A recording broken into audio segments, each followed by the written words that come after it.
अस्सलामुअलैकुम, आप देख रहे हैं GTV न्यूज़ और मैं हूं गौहर इशरात। और मैं हूं ज़ारा शफी। हेडलाइंस आपने मुलाहिज़ा की, बुलेटिन का बाकायदा आगाज़ करेंगे और सबसे पहले आपको खबर देंगे हैदराबाद से, जहां पर ट्रांसफार्मर फटने के हादसे में हलाकतों की तादाद 7 तक जा पहुंची है। कराची के अस्पताल में ज़ेर इलाज 4 मरीज जान से गए। मरने वालों में ताबिश, वक़ास, सज्जाद कुरैशी, नुमान, नदीम और फैसल शामिल हैं। 2 अफराद शुजात और ताबिश की मैयतें उनके घर पहुंचा दी गई हैं। उधर हादसे के वक्त की वीडियो जी न्यूज़ ने हासिल कर ली है। पोल माउंटेड ट्रांसफार्मर में धमाके होते देखे जा सकते हैं।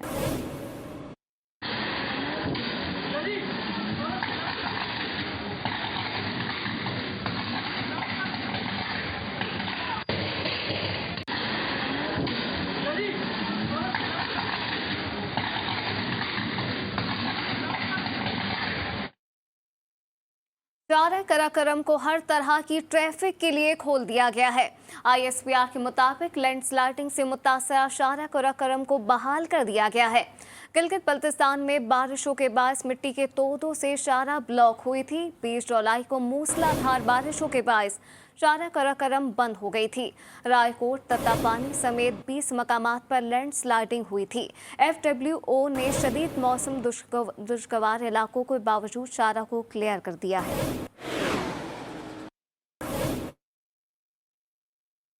और अभी बात करेंगे बड़ी ईद की मीठी खुशियों की।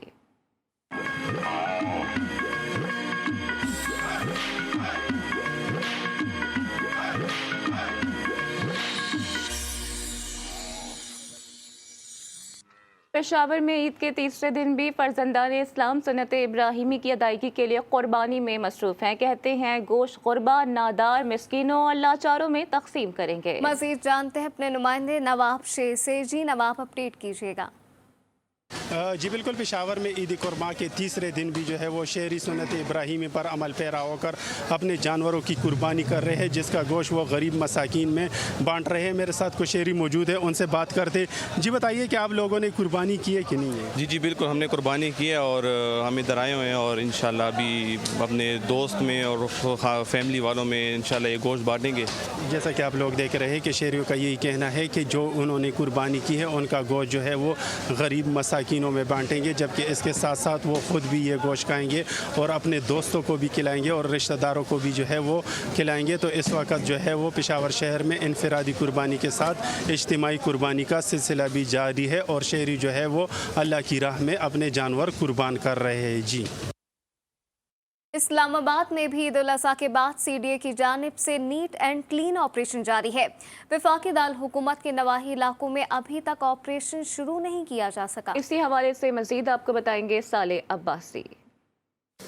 जी बिल्कुल, वफाकी दारुल हुकूमत में ईद उल अज़हा के बाद CDA इंतज़ामिया की जानिब से अलाइशें तल्फ़ करने का जो काम है वो ज़ोर शोर से जारी है। CDA हुकाम की जानिब से ये बताया गया है कि वो तकरीबन शहर भर से 90% से ज़ायद जो है वो काम जो है वो मुकम्मल कर चुके हैं और अलाइशें जमा करके उनको तल्फ़ किया जा चुका है। CDA इंतज़ामिया ने ईद उल अज़हा के पहले रोज़ तकरीबन 45,000 से ज़ायद जो है वो अलाइशें जमा की और फिर उनको तल्फ़ किया गया।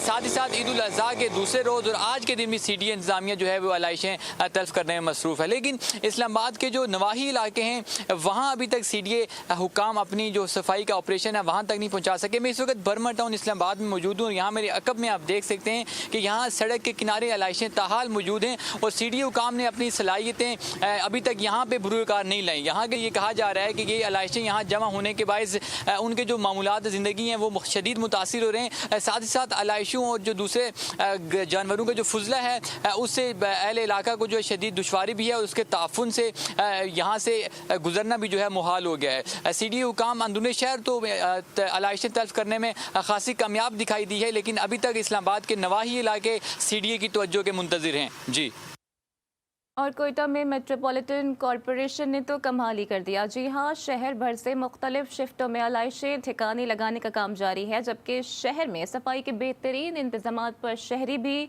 खुशी से निहाल हैं। मजीद क्या सूरत हाल है जानते हैं कोयटा में अपनी नुमाइंदा बुशरा कमर से। जी बुशरा। जी बिल्कुल, रवां साल मेट्रोपॉलिटन कॉरपोरेशन ने कोयटा शहर में वाकई में कमाल कर दिखाया है कि शहर में जहां भी हमने सर्वे किया और जिस इलाके को भी देखा, उस इलाके में मेट्रोपॉलिटन कॉरपोरेशन की जानिब से सफाई के बेहतर इंतजाम जो हैं वो देखने में सामने आए। इस वक्त शहरी मेरे साथ मौजूद है, आइए उनसे जानते हैं कि वो क्या कहते हैं। जी, आपने कैसे इंतजाम देखे? जी, इस बार मैंने देखा पहली दफ़ा से ज़्यादा अच्छा काम किया है। ईद के दूसरे दिन भी, पहले दिन भी कोयटा में हम लोग गए हैं, हर जगह कुर्बानी का गोश्त बांटने गए हैं, तो हर जगह हमने देखा इस बार मेट्रोपॉलिटन ने बहुत अच्छा काम किया गुज़श्ता साल से, और हर जगह आप देख रहे हो हर जगह सफाई की हुई है। तो इस बार बहुत अच्छा लगा हमें ईद पे सफाई देख के। जी बिल्कुल, आपने सुना कि यहाँ जो मौजूद शहरी हैं उनका यही कहना है कि इस दफ़ा जो इंतजाम किए गए हैं शहर में बहुत अच्छे हैं, और मेट्रोपॉलिटन कॉरपोरेशन के जो सफाई का अमला है उसमें तकरीबन जो है 60% से ज़ायद लोग ऐसे हैं जो मुसलमान हैं, और उन्होंने अपनी ईद की छुट्टियाँ कुर्बान करते हुए शहर की सफाई में जो है वो बढ़ चढ़ कर हिस्सा लिया है, जिस पर अब शहरी भी जो है वो मेट्रोपॉलिटन कॉरपोरेशन के अमले को दाद दे रहे हैं। जी, लाहौर में वफाकी वज़ीर मीडिया से गुफ्तगू कर रहे हैं। वज़ीर इत्तलात और नशरियात चौधरी फवाद हुसैन सीनियर सहाफ़ी आरिफ निज़ामी मरहूम के घर।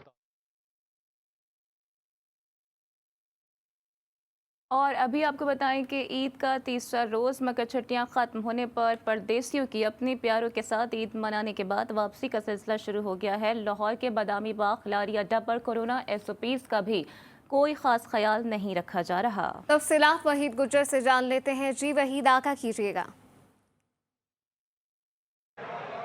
बिल्कुल, देखें आज वैसे तो ईद का तीसरा रोज़ा, मगर चूँकि कल जो है नोटिफिकेशन के मुताबिक जो है छुट्टियाँ ख़त्म हो चुकी हैं, और यही वजह है कि परदेसी जो कि बड़ी तादाद में शहर में अपने कामकाज के लिए आते हैं, तो वो अपनी ईद को अपने प्यारों के साथ मनाने के लिए शहर से चले जाते हैं। यही वजह है कि आज चूँकि कल जो छुट्टियाँ ख़त्म हो चुकी हैं, तो परदेसियों की आमद का सिलसिला जो शुरू हो चुका है।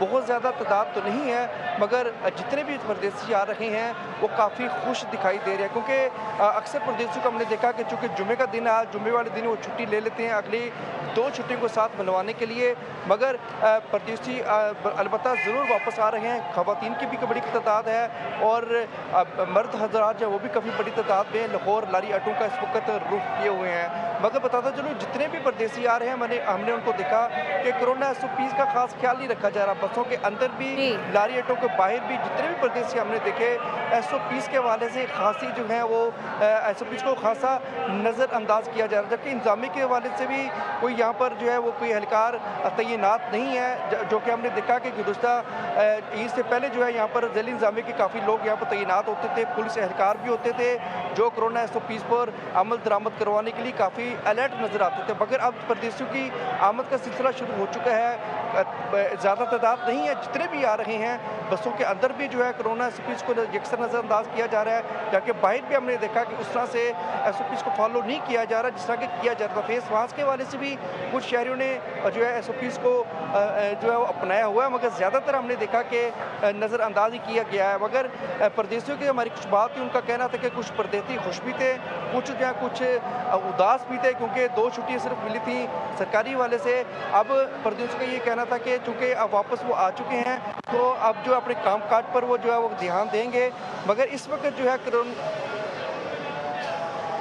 ईद अपने प्यारों के साथ मनाने के बाद परदेसियों की वापसी का सिलसिला जारी है, लेकिन कोरोना SOPs को तार तार कर दिया गया है। वहीद गुज्जर अपडेट कर रहे थे, बहुत शुक्रिया आपका।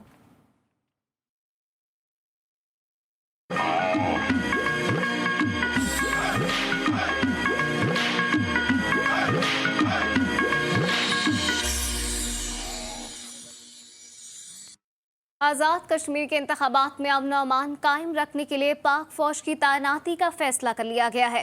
ISPR के मुताबिक फौजी जवान 22 से 26 जुलाई तक इंतखाबात के मौके पर फराइज़ अंजाम देंगे।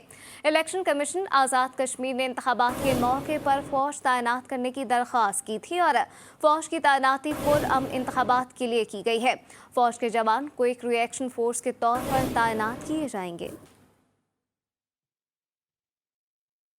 आज़ाद कश्मीर में इंतखाबात में चंद ही रोज़ बाकी हैं। दूसरी जानिब उम्मीदवार इनकी कैंप्स भी जारी हैं। वज़ीर आज़म आज़ाद कश्मीर फ़ारूक हैदर खान 2 हल्कों से इलेक्शन लड़ रहे हैं। उनके मद्दे मुकाबिल PTI के ज़ीशान हैदर हैं और पीपल्स पार्टी के अशफाक ज़फ़र हैं, जबकि उन्हीं के मुकाबले में दूसरे हल्के में पीपल्स पार्टी के शौकत जावेद मीर हैं, जिनसे उनका तगड़ा मुकाबला है। आज़ाद कश्मीर का सबसे अहम हल्का खावड़ा है, जिसमें पीपल्स पार्टी के चौधरी लतीफ़ अकबर का मुकाबला PTI के राजा मंसूर से है, जबकि इसी हल्के में मुस्लिम कॉन्फ्रेंस के राजा साकिब भी बड़ा अपसेट कर सकते हैं और मुस्लिम लीग नून के राजा अबरार भी इस वक्त अपनी कैंपेन कर रहे हैं। वज़ीर मुमलिकत फ़र्रुख हबीब ने सोशल मीडिया पर बयान जारी करते हुए कहा है कि बरतानिया की जानिब से UK global anti corruption regime के तहत दुनिया के मज़ीद करप्ट तरीन अफराद पर पाबंदियाँ आयद करना खुशाइन अमर है। नवाज शरीफ को पाकिस्तान की अदालतों ने करप्शन पर सजाएं दे रखी हैं। सज़ा से बचने के लिए भगोड़ा की सूरत में लंदन में छुपा हुआ है। नवाज शरीफ की जानिब से मुल्क का पैसा लूट कर लंदन में एवेंफील्ड फ्लैट्स बनाया UK global anti corruption regime के दायरे में आता है। वज़ीर आज़म इमरान खान ने भी अक़वाम मुत्तहिदा में तरक्की याफ्ता ममालिक की क़यादत को मुखातिब करके कहा था कि गरीब ममालिक से पैसा लूट कर वहाँ ले जाया जाता है, इस पर कार्रवाई की जाए। वज़ीर आला पंजाब की मोमिन ख़ुसूसी डॉक्टर फ़िरदौस आशिक अवान ने ट्विटर पैगाम जारी करते हुए कहा है कि वज़ीर आज़म इमरान खान के विजन और वज़ीर आला उस्मान बज़दार की क़यादत में हुकूमत पंजाब सेहत के शोबे में इनक़लाब बर्पा कर रही है। पहली मरतबा इंसानी और समाजी शोबों की तरक्की और खुशहाली पर पैसा खर्च किया जा रहा है। हुकूमत पंजाब ने शोबा सेहत के मजमूई बजट में 118% इजाफा किया है। इस साल 369 अरब रुपए से पंजाब में सेहत का शोबा आसमान की बुलंदियों को छूने जा रहा है। दर्जनों बड़े और छोटे अस्पतालों की तामीर और मरम्मत से पंजाब के अवाम सेहत के शोबे में वाज़ेह तब्दीली महसूस करेंगे। आज़ाद कश्मीर इलेक्शन का इन्हिसार इलेक्शन कमीशन पर है। अगर इलेक्शन कमीशन वफाकी हुकूमत की मुदाखलत रोकने में कामयाब रहा तो इलेक्शन नून लीग का है। लीग के रहनुमा ख्वाजा साद रफीक ने बड़ा दावा कर दिया। लाहौर में मीडिया से गुफ्तगू करते हुए इनका कहना था कि कश्मीरी अच्छी तरह समझते हैं कि इनको कौन वोट का हकदार है। कश्मीरी बहुत सियासी शऊर रखते हैं। एहतसाब अदालत फेडरल लॉजेस की जगह पर बनी है, पार्लियामेंटेरियन के रहने की जगह भी छीन ली गई है। क्या ज़रूरत थी कि ये जगह MNA से ले ली गई जो मुफ्त नहीं पैसे देकर रहते थे। नून लीग मुत्तहद है, इसमें कोई फूट नहीं। बजट जाली था तो इसके बाद कई बजट आने हैं। PP रहनुमा सेनेटर शहरी रहमान ने वफाकी वजीर अली अमीन गंडापुर की कश्मीर में मौजूदगी पर सवालात उठा दिए हैं। ट्वीट करते हुए कहा कि इलेक्शन कमीशन के हुक्म के बावजूद वफाकी वजीर बराए उमूर कश्मीर की कश्मीर में मौजूदगी सवालिया निशान है। मुतनाज़ा वजीर की मौजूदगी इंतखाबात की शफाफियत और वफाकी हुकूमत के किरदार पर सवाल उठा रही है। वफाकी वजीर इलेक्शन कमीशन के हुक्म की धज्जियां उड़ा रहे हैं। क्या ये है नए पाकिस्तान में इंतखाबात का तकद्दुस? आज़ाद कश्मीर में इंतखाबी मुहिम का आखिरी रोज़ इंतखाबी अमल के लिए तैयारियां शुरू हो चुकी हैं। इंतखाबी मुहिम के आखिरी रोज़ जोड़ तोड़ का सिलसिला भी जारी है। इसी पर बात करते हैं, हैदर शराजी भी हमें ज्वाइन कर चुके हैं। जी हैदर, आपके पास क्या डिटेल्स हैं? अब वक्त बहुत कम रह गया है और इंतखाबात के लिए तमाम पार्टीज ही अपनी कैंपेन चला चुकी हैं और चला रही हैं। जी, आज़ाद कश्मीर इंतखाबात अब शुरू हो रहे हैं और उसके लिए इंतखाबी मुहिम का आखिरी रोज है। अब इंतखाबी अमल के लिए भी तैयारियां की जा रही हैं। आज़ाद कश्मीर असेंबली इंतखाबात के लिए इंतखाबी मुहिम के आखिरी रोज वज़ीर आज़म इमरान खान कोटली और सरारखल में जलसा आम से खिताब कर रहे हैं और इसके अलावा बिलावल भुट्टो जरदारी बाग और मुजफ्फराबाद में जलसा आम से आज उन्होंने खिताब करना है। आज रात 12 बजे के बाद कोई उम्मीदवार जलसा जुलूस या कार्नर मीटिंग नहीं कर सकेगा और इसी दौरान इंतखाबी मुहिम के आखिरी रोज जोड़ तोड़ का सिलसिला जारी है और इसी दौरान इलेक्शन कमीशन की जानिब से वोट कास्ट करने से मुताल्लिक तमाम तरीक़ाकार वाज़ेह किया गया है और वोट कास्ट करने के लिए असल शनाख्ती कार्ड दिखाना लाजमी होगा और नादरा की जानिब से जारी जायदुल मियाद असल शनाख्ती कार्ड पर भी वोट डाला जा सकता है। और जबकि पाकिस्तान आर्मी, पुलिस और रेंजर समेत दीगर सिक्योरिटी के लिए तमाम अदारे यहाँ सिक्योरिटी के लिए मौजूद होंगे। इसके अलावा पॉलिटिकल अमल में, पोलिंग अमल में, इंतखाबी अमल में पोलिंग स्टेशन पर राजदारी रखने की हदायत की गई है। और इलेक्शन कमीशन ने तमाम इंतखाबी हलकों में तरीकाकार वाज़े किया है और मुख्तलिफ हलकों में इंतखाबी मटीरियल की आज़ाद तरसील का कश्मीर में अमल भी इंतखाबी जारी है। मुहिम का आखिरी रोज इंतखाबी अमल के लिए तैयारियां शुरू कर दी गई हैं। हैदर शहराजी अपडेट कर रहे थे, आपका बहुत शुक्रिया। जबकि वज़ीर आज़म की मोमिन ख़ुसूसी डॉक्टर शहबाज गिल ने नवाज शरीफ के खिलाफ बरतानिया में ही कार्रवाई का इंदिया दे दिया है। ट्वीट करते हुए कहा कि बरतानिया ने करीब ममालिक का पैसा चोरी करने वाले अफराद के खिलाफ कार्रवाई का ऐलान कर दिया है। पहले मरहले में 5 अफराद के खिलाफ कार्रवाई होगी। कहा कि देर आए दुरुस्त आए, ऐसे करप्ट अनासिर पाकिस्तान समेत बेशुमार ममालिक में ग़ुरबत और पसमानदगी की असल वजह है। इमरान खान इंटरनेशनल फोरम्स पर यह मसला उठा चुके हैं। इन करप्ट लोगों ने आखिर अपने अंजाम को पहुंचना है। पनामा जैसे स्कैंडल के मंजर-ए-आम पर आने के बाद खुद बरतानिया में अवाम का ऐसे करप्ट लोगों के खिलाफ कार्रवाई के लिए शदीद दबाव है। मुजफ्फराबाद से आज़ाद उम्मीदवार मुख्तार अब्बासी के हिमायती पैसे तकसीम करते हुए पकड़े गए।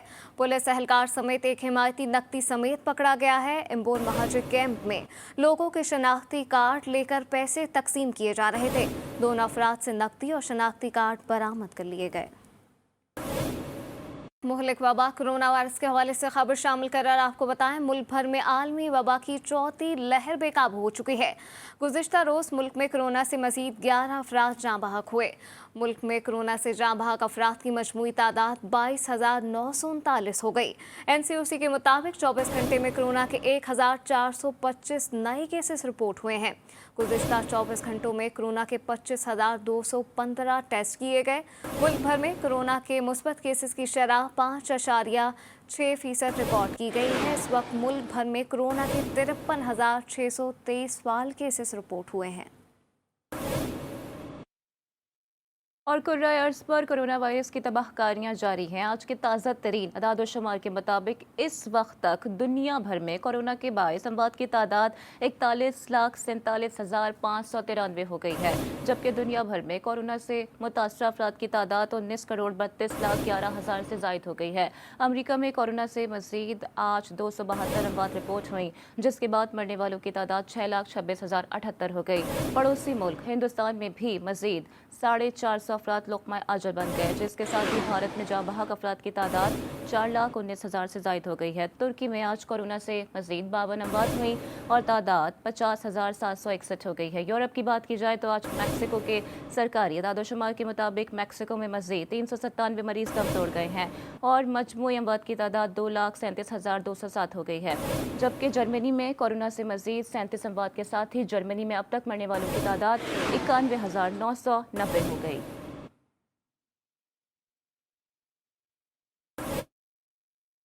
इस्लामाबाद की मुकामी अदालत में E11 वीडियो स्कैंडल केस की समाअत मरकजी मुल्जिम उस्मान मिर्जा समेत 3 मुल्जिमान को अदालत में पेश किया गया।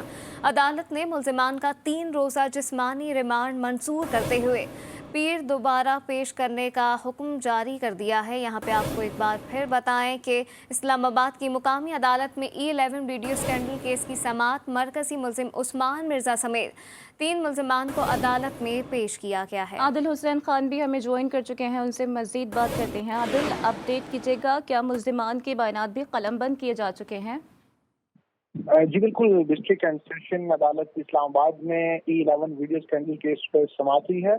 जो मरकजी मुल्जिम उस्मान मिर्जा के साथ शरीक 2 मुल्जिमान हैं, उनको अदालत में पेश किया गया है। मुल्जिमान मोहिब बंगश और बिलाल मुरव्वत को जो है जुडिशल मजिस्ट्रेट वकार हुसैन गोंदल की अदालत में पेश किया गया। पुलिस हुकाम ने आज जो है अदालत के सामने बयान दिया कि मुल्जिमान से भट्टे की जो रकम है उससे मुतालिक तफ्तीश करनी है। 2.5 घंटे तक की वीडियो से मुतालिक भी तफ्तीश करनी है। लिहाजा मुल्जिमान का 5 रोज़ा जिस्मानी रिमांड मंजूर किया गया, जिस पर अदालत ने मुल्जिमान का 3 रोज़ा जिस्मानी रिमांड मंजूर कर लिया है। मुल्जिमान को पीर के रोज दोबारा अदालत पेश करने का हुक्म दिया गया है। तो साथ ही जो मरकजी मुल्जिम उस्मान मिर्जा है उन समेत जो 4 मुल्जिमान हैं उनको अडयाला जेल जो है जुडिशल रिमांड पर अदालत ने भेज दिया था। उनका जो बयान थे वो भी जो है कलमबंद कर लिए गए थे। इस हवाले से तफ्तीश थी वो पुलिस जो है उसमें उसकी पेशरफ भी आ रही है। इस्लामाबाद की मुकामी अदालत में 11 वीडियो स्कैंडल केस की समाअत हुई है। आदिल हुसैन अपडेट कर रहे थे, आपका बहुत शुक्रिया। और लाहौर में आज भी सुन्नत इब्राहिमी की अदायगी का सिलसिला जारी है। CCPO की हिदायत पर पुलिस ने बगैर इजाज़त खाले जमा करने वालों के खिलाफ डंडा उठा लिया है। ईद के दोनों रोज़ बगैर इजाज़त खाले जमा करने पर 46 अफराद को हवालात पहुंचा दिया गया, जबकि लाहौर पुलिस ने गैर कानूनी इक़दाम से मुतालिक मजमूई तौर पर 44 मुकदमात भी दर्ज कर लिए हैं। इसी हवाले से मजीद बात करते हैं अपने नुमाइंदे वकार शौकत से। जी वकार, अपडेट कीजिएगा। जी बिल्कुल, CCP लाहौर गुलाम महमूद डोगर की हदायत पर बगैर इजाजत खालें इकट्ठी करने पर कार्रवाइयां की गई हैं। 44 अफराद के खिलाफ जो है मुकदमात भी दर्ज किए गए हैं, जबकि पुलिस ने बगैर इजाजत खालें इकट्ठी करने के खिलाफ जो है मुकदमात में तेजी की हदायत भी की है। पुलिस का कहना है कि गैर कानूनी तौर पर खालें इकट्ठी करने पर 46 अफराद को हिरासत में लिया है। सदर डिवीजन में 10 मुकामात, इकबाल टाउन डिवीजन में 9 और मॉडल टाउन डिवीजन में 7 मुकदमात दर्ज किए गए हैं। इसी तरह कैंट डिवीजन में 11, सिविल लाइन डिवीजन में 5 और सिटी डिवीजन में 2 मुकदमा दर्ज हुए हैं। मेन शाहराहों पर सीढ़ी पाइप बुनने वालों के खिलाफ भी कार्रवाई की गई है, जिसमें 22 मुकदमा दर्ज हुए हैं। सीढ़ी पाइप बुनने वाले 38 अफराद को भी हिरासत में लिया गया है। CCP लाहौर ने तमाम मुतलका अफसरान को हदायत की है कि फौरी तौर पर गैर कानूनी कोई भी अमल सामने आए तो उसके खिलाफ फौरी कार्रवाई की जाए और मुकदमा दर्ज किया जाए। खाली बगैर इजाजत जमा करेंगे तो कानून हरकत में आएगा। वकार शौकत अपडेट करे थे, बहुत शुक्रिया आपका। सिंध वालों तैयार हो जाओ, आज से कराची समेत सिंध भर में बादल जमकर बरसेंगे। मॉनसून का दूसरा स्पेल फिर से रंग जमाएगा। मौसम का हाल बताने वालों ने एक बार फिर खबरदार कर दिया।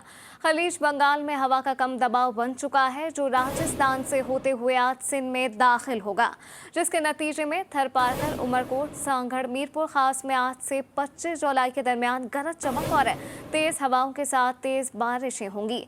कराची, हैदराबाद, बदीन, ठट्टा, शहीद बेनसीराबाद, सखर, लाड़काना, जैकबाबाद, कश्मोर, घोटकी, खैरपुर, दादू, जामशोरो, टंडवाला यार में 24 से 26 जुलाई के दरमियान गरज चमक और तेज हवाओं के साथ बादल खूब बरसेंगे। और कराची समेत सिंध भर में मानसून के दूसरे स्पेल भरपूर एंट्री के लिए तैयार है। महकमा मौसमियात के मुताबिक बारिश का हैवी सिस्टम आज कराची समेत सिंध के बेशतर शहरों में दाखिल होगा। कराची समेत सिंध के साहिली इलाकों में कल से 3 रोज तक तेज बारिश का इम्कान है। इस वक्त हमारे नुमाइंदे वसीम हैदर हमारे साथ मौजूद हैं। जी वसीम, बताइएगा, आप मौजूद भी हैं CVU पर, बात भी बरसात की हो रही है, तो क्या कहना है महकमा मौसमियात का? जी बिल्कुल, देखिए महकमा मौसमियात ने जो है वो 23 जुलाई से 26 जुलाई तक जो है वो बारिश की पेशिनगोई की है। तेज़ बारिश, तेज़ हवाओं के साथ जो है वो चलेगी। खलीज बंगाल में जो है वो हवा के कम दबाव जो है वो आज शाम में जो है वो सिंध के अंदर दाखिल होगा और उसके बाद सिंध के मुख्तलिफ इलाक़ों में जो है वो बरसना शुरू होगा। जिसके बाद कराची में भी आज जो है वो महकमा मौसमियात की जानिब से ये फोरकास्ट है कि शाम के टाइम में जो है वो कराची में हल्की और कहीं तेज़ बारिश हो सकती है। मैं इस वक्त आपको रिपोर्ट कर रहा हूँ CVU से। यहाँ पर इस वक्त तेज़ सूरज निकला हुआ है, तपिश बहुत ज़्यादा है, गर्मी की शिद्दत जो है वो बहुत ज़्यादा है, जबकि हवा में जो नमी का तनासुब बताया जा रहा है वो 82% है, जबकि जो हवाएं हैं वो 80 किलोमीटर के हिसाब से जो है वो चल रही है। शहर में इस वक्त भी जो है वो बादलों की जो है वो आँख मचोली हो रही है, कभी सूरज बाहर निकलता है, कभी बादलों में छुप जाता है, लेकिन हवा जो है वो मुकम्मल तौर पर बंद हुई है। मौसमियात ने मानसून के दूसरे स्पेल की एंट्री के हवाले से खबरदार कर दिया है। अपडेट करे थे वसीम हैदर, आपका बहुत शुक्रिया। न्यूज़ बुलेटिन में फिलवक्त इतना ही। बाखबर रहने के लिए देखते रहिए GTV न्यूज़।